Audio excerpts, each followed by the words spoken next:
Last year's president of the Ottawa Historical Association of the OHA. And so I'm here to say that I'm thrilled that we're here meeting at the Ottawa Art Gallery and that we're kicking off our 6th speaker series. And particularly I'm here because I'm going to introduce our speaker for tonight, Professor Dominique Marshall. But before I do, I'll just remind you that we're going to meet right here for the whole season, all 6. And our next meeting is on Tuesday, November 12th.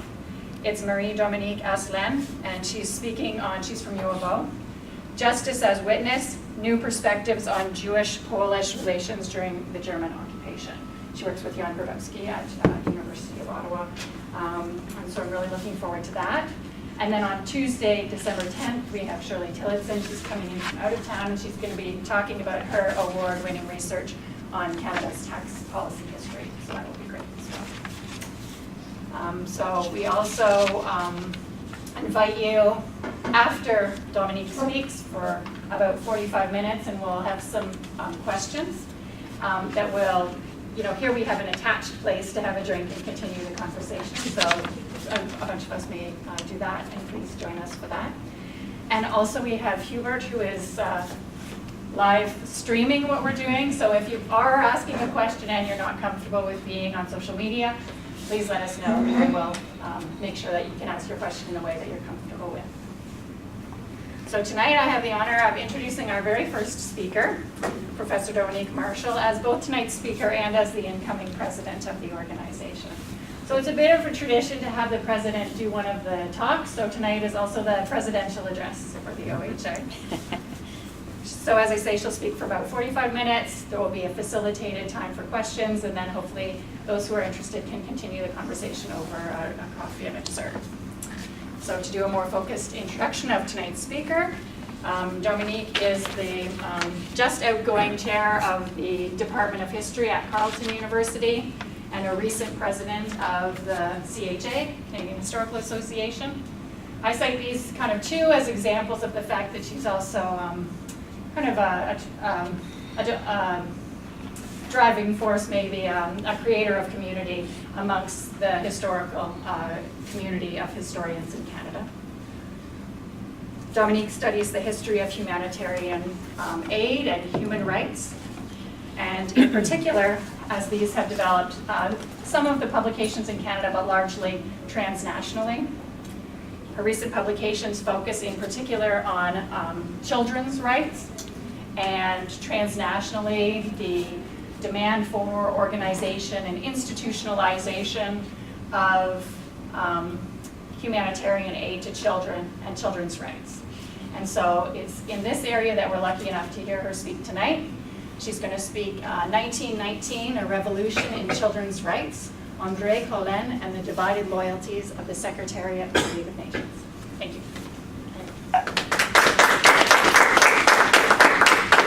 Thank you. So we're not live streaming, we're just recording this. Oh, cool.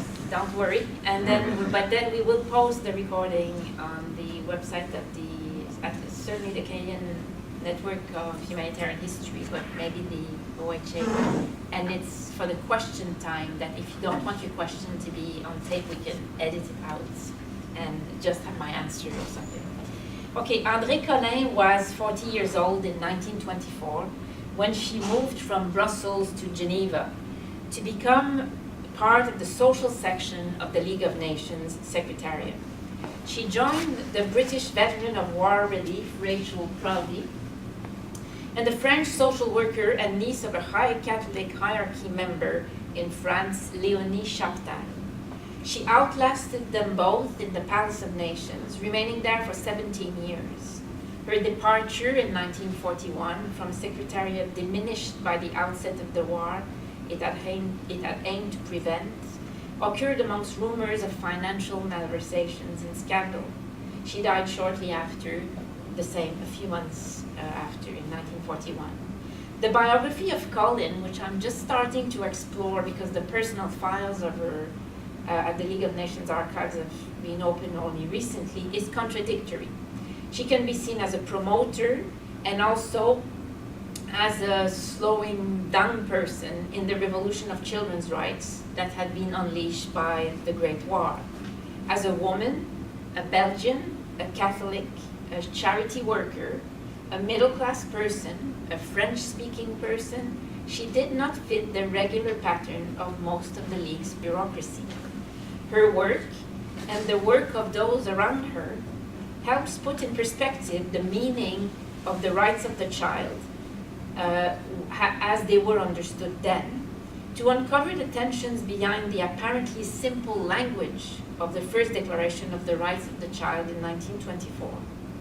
In doing so, the study of her biography provides keys to understand the promises and the dilemmas of the uses of children's rights today, 100 years after the first projects of Universal Declarations of the Rights of the Child were drafted, and 3 declarations later, one in 1924, one in 1959 at the United Nations, and a convention in 1989.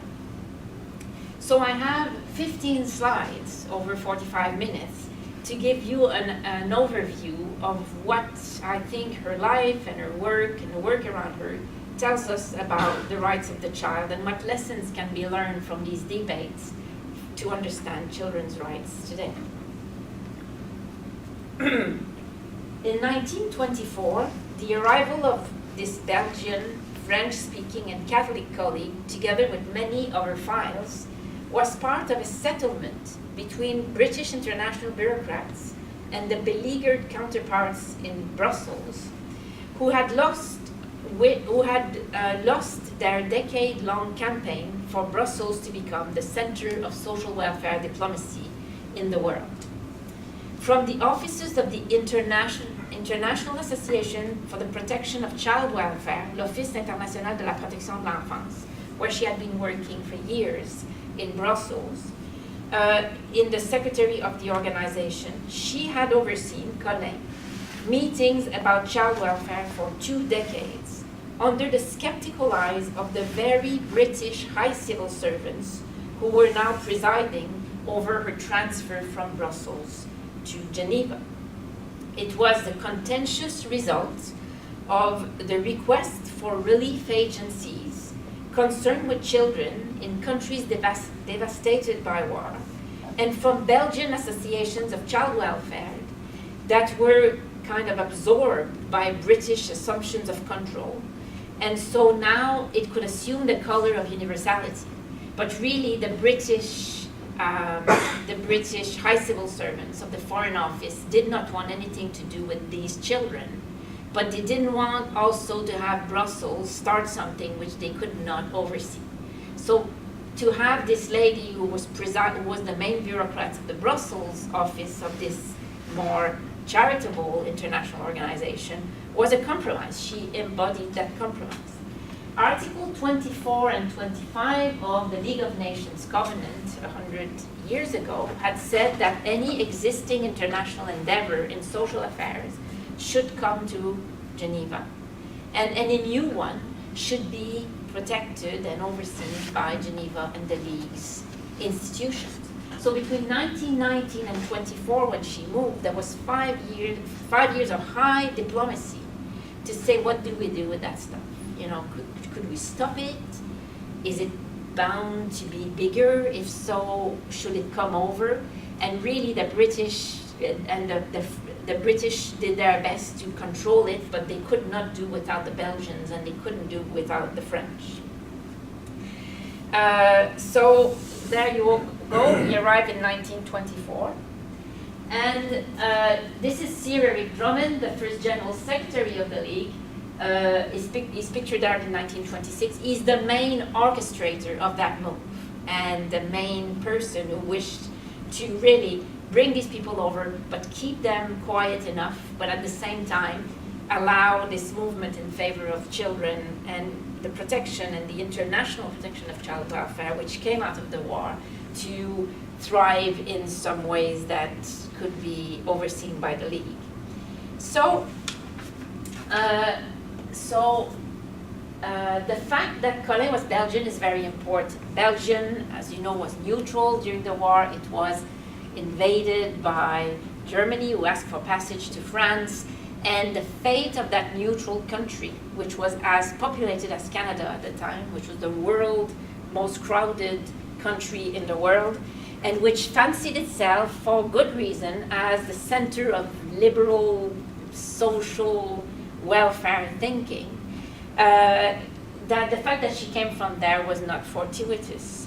And this Belgium, seen as a liberal haven, had convinced many over the world that they were important. So the protection of the Belgian child had mobilized, it was the cause before the Americans entered the war. It was the largest cause of mobilization of American civilians for money donation and time spent by volunteers. So the American social workers who gravitated around the newly founded league, even if the Americans were not in the league, the social workers were close to the social sections of the league and they could participate in the activities of the secretariat, believed that Belgium was really not the place where this should happen. The British didn't, like Drummond didn't, but Eric Drummond understood at the time that there existed a general sympathy felt with Belgium, I'm quoting him, amongst nations and welfare agencies. The large movement of support for Belgian children during the occupation of Germany during the war had attracted enough sympathy in allied country to make it, and I quote him again, difficult up till now to combat effectively this tendency. He didn't like it, he wanted to fight it, but he couldn't. Anxious to keep British control over the European relations, he had no choice. So he said that, and he understood that the object, and I quote him, is one philanthropically so worthy of support that if other powers are willing, we ought not perhaps to stand out on such utilitarian ground as these only. Okay, and so there you go. This is an advert that was made in Montreal for a Belgian relief levy. So even in Americans were especially sympathetic because they were neutral as well, but Canadians were, and the plight of Belgian children gathered a lot of money, and a lot of it because of the Belgian community of Canada. So there were days and parades and school campaigns. And here is also the monthly journal of the International Association of the Protection of Child Welfare that Colin oversaw. And a lot of the money which was raised in Canada and in the States went to charities that were related to that group. And there was a very hierarchical thing where richer kids were distributing the money to lower kids in Belgium. So it was not all kids are equal. It was rich kids in Canada giving money to rich kids, or rich charities in Belgium who were happy to give their money to poorer kids in Belgium. So it was a very aristocratic-like way of doing charity, even if they spoke of themselves as a liberal place. It's also interesting that after the war mobilization of World War I and the extraordinary support of a lot of civilians for children in neutral zones, in allied zones, but also in enemy zones, that took a lot of people by surprise. And it happened all at once. So you can see what happened between 1919 and 1939 almost as a way to unpack the reasons why that popularity was so strong during the war. They did not really know what had happened to them, but they knew that something was happening around the child. And now the war was over, so the question was, what do we do with all that enthusiasm? And is there a way to keep people going and work together the way they were during wartime around children? And that was a lot of the questions of 1919. And so post-war reconstruction kept them going for a while. But after that is when people thought, we're going to talk about entitlements for childhood, a minimum for childhood. And they were hoping that these tropes and these slogans would gather as much volunteer energy and as much funds as the campaigns in favor of the child during the war. So, this Spanish fellow, Spanish muralist painter, José María Serre, was asked in the mid-30s to do all the murals around the new General Assembly room of the new Palace of Nations.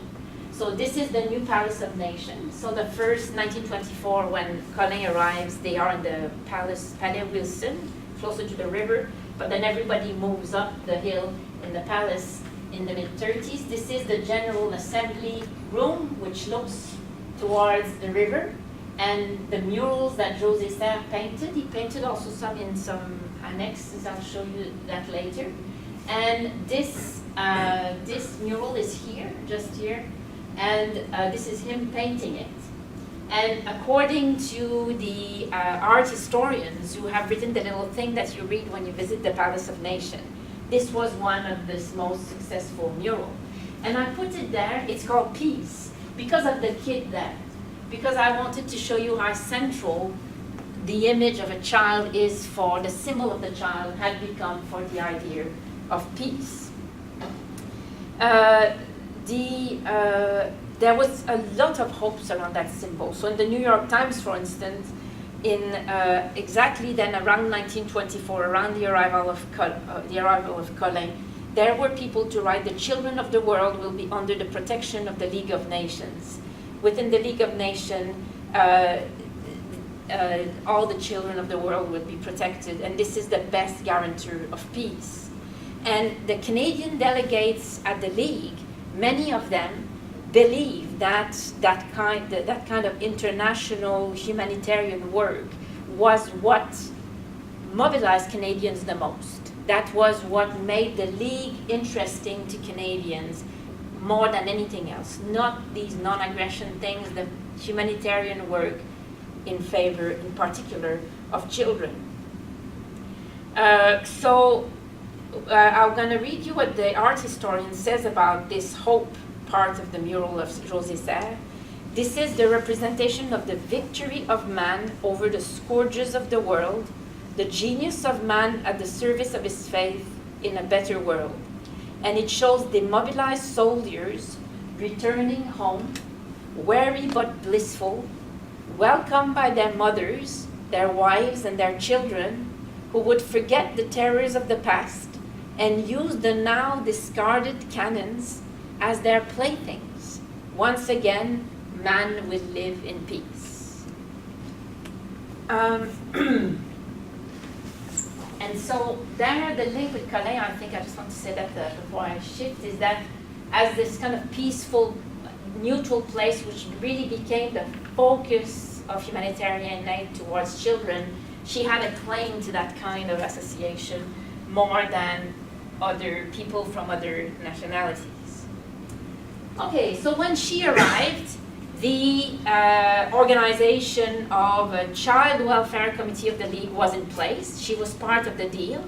It was annexed to another thing, which was the Committee Against the Traffic of Women and Children, which had been absorbed by the League from its beginning, and another committee of opium, regulation of opium, which had been there since the beginning. So these three things became the social section of the League, but the Child Welfare Committee had its own thing, a very small office, but it was its own thing. And at the same time, the same NGOs, the same charities that had been fighting for this to happen, had been drafting conventions, declarations of the right of the child since the end of the war. So you had women's organizations, you had welfare organizations, and you had the Save the Children Fund, which had been created at the very end of the war to help starving children in Vienna. And after years of drafting and redrafting, it's their draft that won. And it won because it was simple, it was easy to remember for children, and it was also British, right? That did not hurt. So this is the League of Nations General Assembly in the Palais Wilson before the Palace of Nations was built. This is the initial declaration signed by everyone. It was adopted unanimously, and it was the first Universal Declaration of Rights. This is before the one against slavery. It's the first. It's a real first, and it's not a chance that it's around children. And this is the sign of the Save the Children International Union. And this is the Constitutive Assembly of the International Union, the Save the Children International Union, which really drove that thing to happen. So this, I think that's all I need to say at the moment of that part. Right.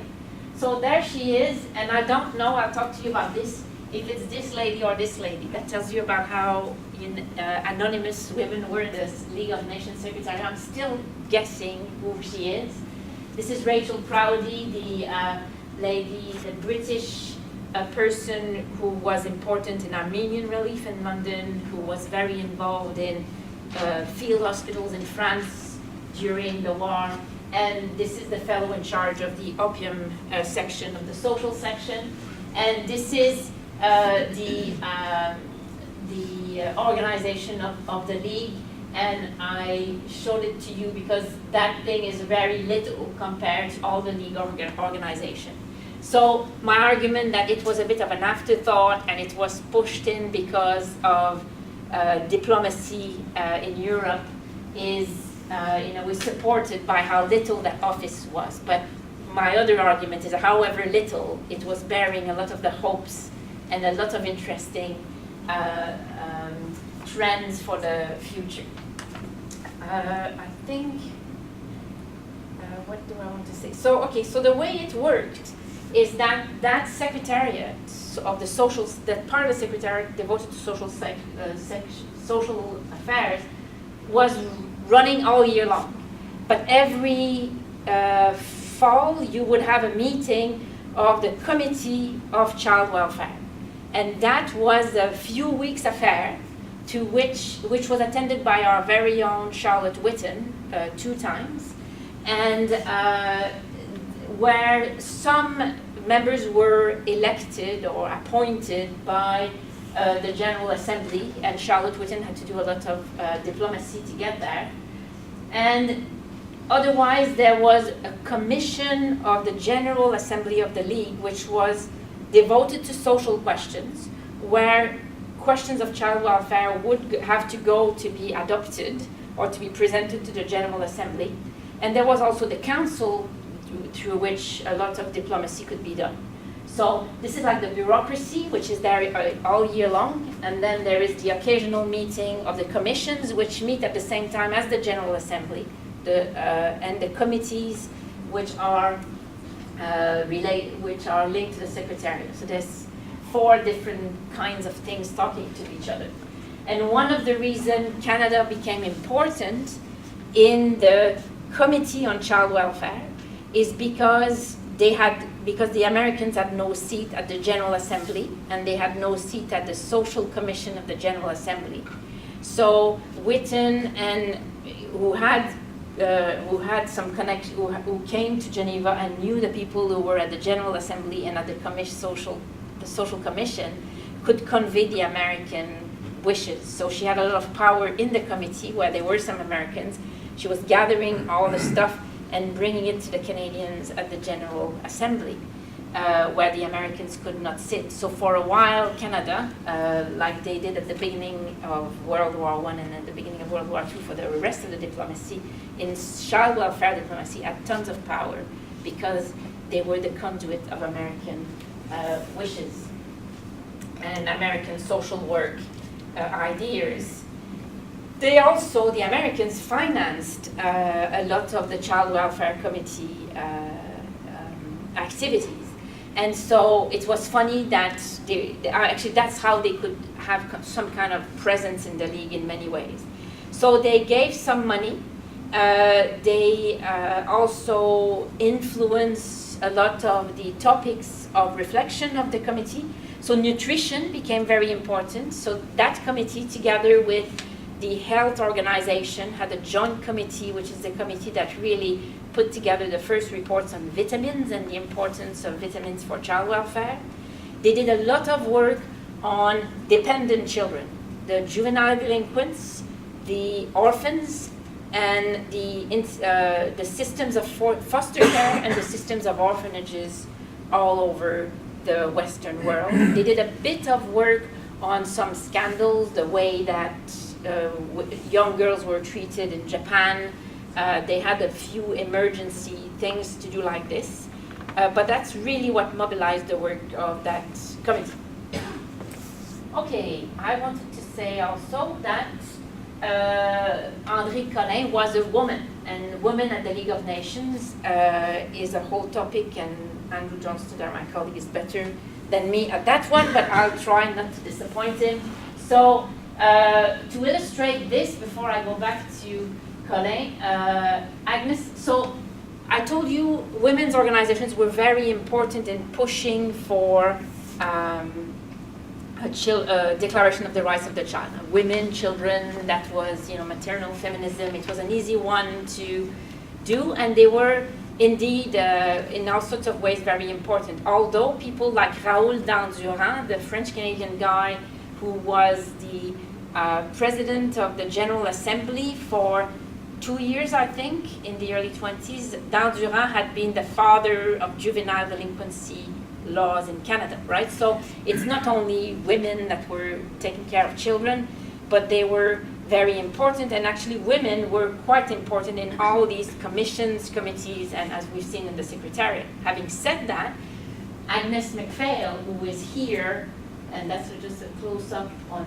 here, she went on the disarmament committee. So she came, she was the women MP in Ottawa, famously the first one, and they brought her in their delegation when the Canadians went to the League that year, and she explicitly said, I'm not going to the social committee. This is a ghetto for women, I'm going on disarmament. And she was famously against cadets and against the involvement of young kids and youth in branches of the army. And it's interesting that, again, that the idea of involving children in war indirectly through the cadets is something she opposed dearly. But the involvement of children in warlike activities was also very important to mobilize people in favor of children's rights. So these are contradictory forces that met in Geneva. So the League for Women was in general very important. The Secretariat of the League employed women doing jobs that very often they could not or had problems doing at home, like Mary McGeechee, the Canadian whose biography has been written a few years ago. Now, after that, she went to work for the United Nations Rehabilitation and Relief Agency. Mary McGeechee was librarian for a long time. She came through the YWCA, and she was her job was very important, but at the same time, she met a ceiling. You could not rise as high as the men at the League. So, in general, it's seen as a step forward for women's employment, but at the same time, there were limits to what they could do. And it was the same for Colin. And the fact that I still cannot know who on earth she is on that picture tells you a lot. I know all the guys on the picture, but I have a hard time finding who she is. It's going to be solved shortly, but at the moment I can't.